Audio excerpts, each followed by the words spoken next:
I wanted to have it to where like we started with I had a ball cap on, and then like halfway through you wear my ball cap and I wear your hat, and then pretty soon I'll have a coat on, you'll wear my coat, and I'll have the sash on. Just end with we have switched roles.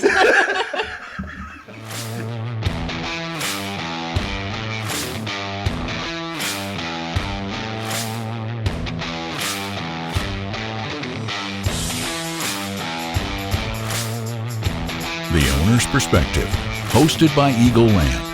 All things Colorado Ranches from the owner's perspective. Well, we just want to welcome you all to the Owner's Perspective. Today, I have probably the most, I think I've come to a new level of my career because I have Miss Rodeo Colorado, Randilyn Madison. Did I say that right? That was good, yeah. That Hi. was Randilyn. Good. How's it going? I'm doing just great. We're just so glad that you could be here. Thank you. I'm so excited. Well, we got to meet early on when you became Miss Rodeo Colorado. Yes. Someone called me, my buddy of mine named Mark Rumbaugh, says, you got to meet this gal and you need to give her some money because she is going on the road. She's going to do great things. And so we became a sponsor. Yeah. And am I on the side of the truck? I think so. Well, and a good friendship, too. A good friend. Well, that. I'm going to go check the truck. But we want to welcome you today to the Owner's Perspective. And I am Joey Burns. I am with Randilyn Madison. Yes. And we are just excited for you to be here. Thank you. I'm so excited. I'm ready. So tell me all about what it's like to be Miss Rodeo Colorado.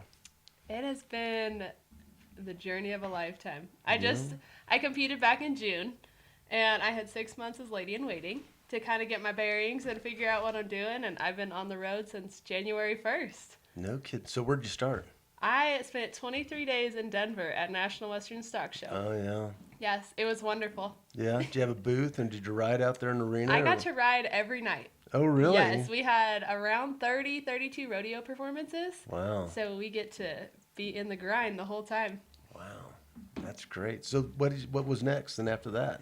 I have been to South Dakota. I've been to Florida. I've been to Arizona and Kansas, Utah. So I just get to travel and do clinics, represent rodeo and the Western way of life. Yeah. So that's interesting. So when I look at all this and say, Miss Rodeo Colorado, like, what's the mission? What's the purpose? What's your job? Yeah, my job, I think it's different for every Miss Rodeo Colorado as far as what way they want to take it. But our goal entirely is we all have a passion for agriculture. We have a passion for rodeo, livestock, and really just the Western way of life. Yeah. So our goal is to preserve that and to educate people. And whether we're in a rodeo or we do tons of school visits, it's just really to give back to our communities, give back to what has made us who we are. Yeah? Yeah. That's great. Well, and this is a big deal. So you're a Western Colorado girl. Yes, I grew up in Montrose. Yeah. And so how many Western Colorado girls have been, there's been a lot of rodeo queens, but not Miss Rodeo Colorado. So Yes, as far as we can tell, depending on where your line is for Western Slope, it's been at least 60 years. 60 years? Yes. No kidding.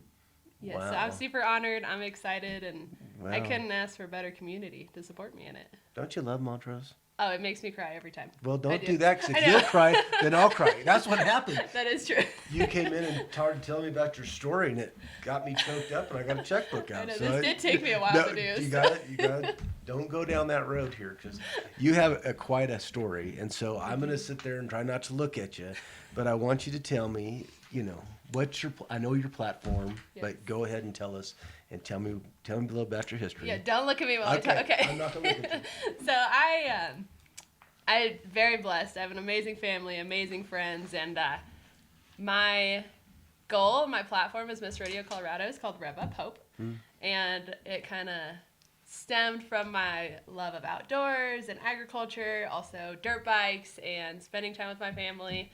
So now in my platform, I collect blankets and donate them to children's hospitals and cancer centers around the state. So it stemmed from my mom started that when she had her cancer treatments, and my twin sister and I have just continued that, and I just made another drop yesterday in Montrose. No kidding. Yes. Well, your mom has passed away. She did. She passed away when I was a senior in high school. Oh, it's terrible.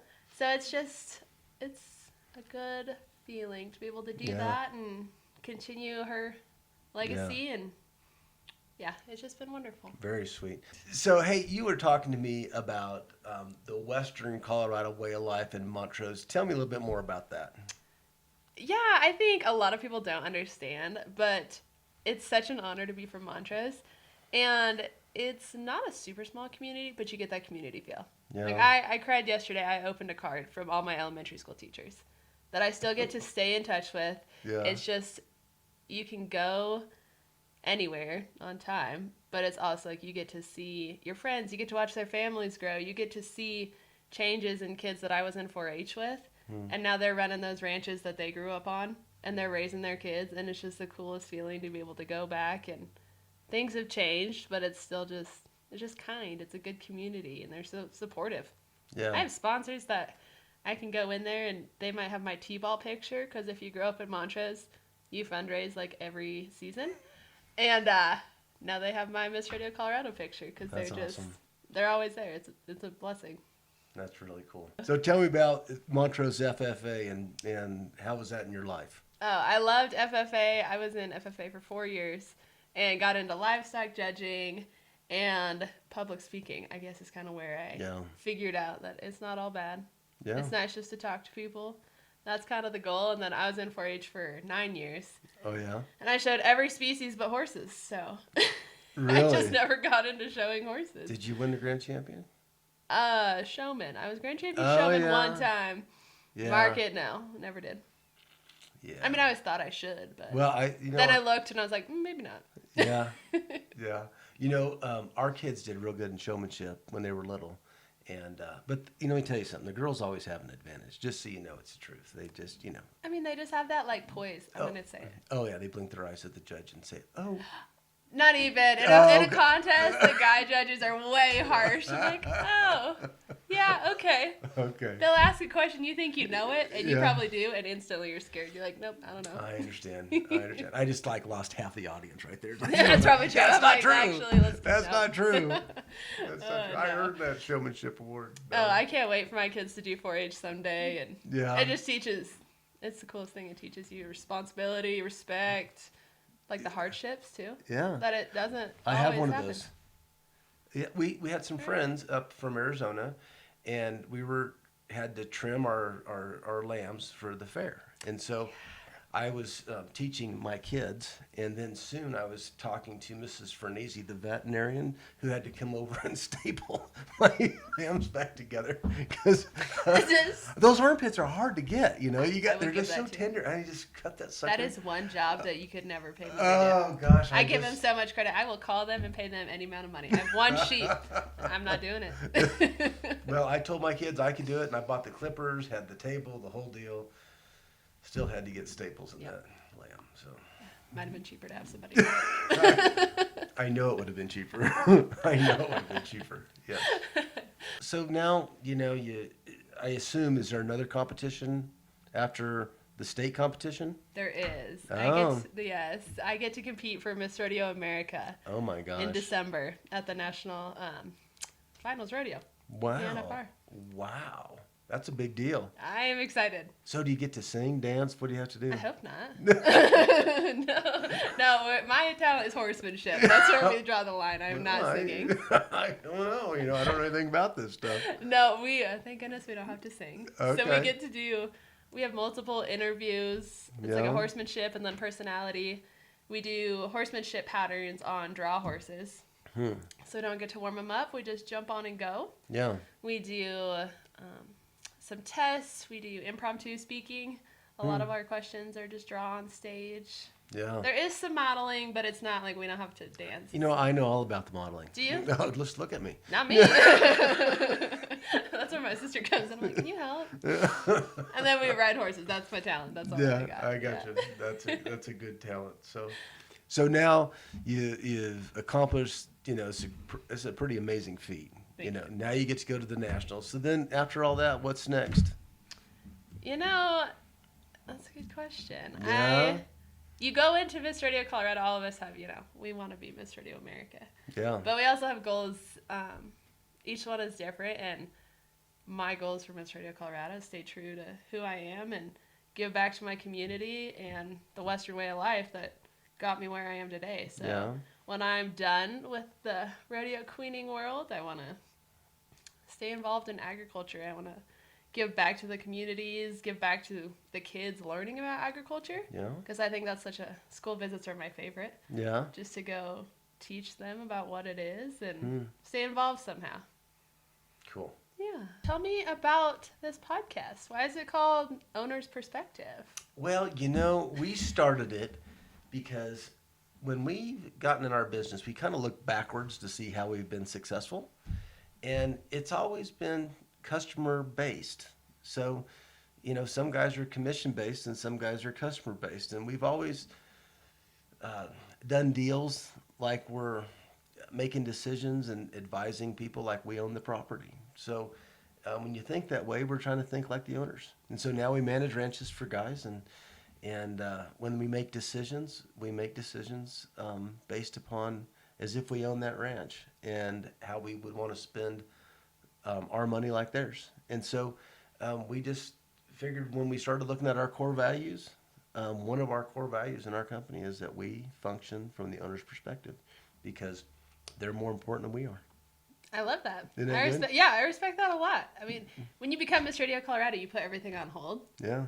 Because you don't have time for a job, but you're still looking at the future. And I'm like, I want to buy a ranch someday. I want to live that life. Oh, really? Yeah, it's the weirdest thing. I know this guy. Well, but it is true. we work from the owner's perspective. I respect that, so this is Thank good. you. Well, I'll make sure you have one of the business cards when you leave. Okay, thank you. All right. Great.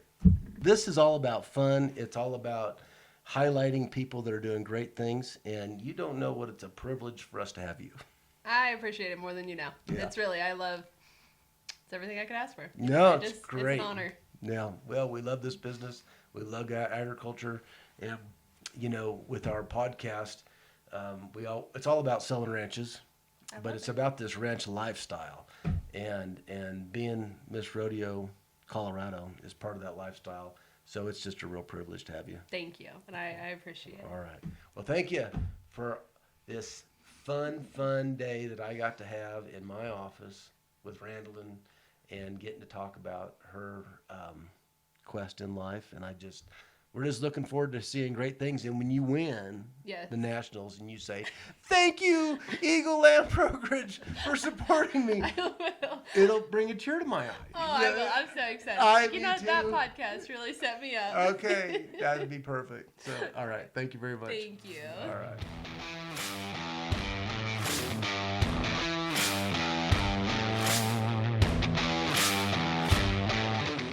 Usually I'm the Eagle Land eye candy, but today, well, maybe I still am.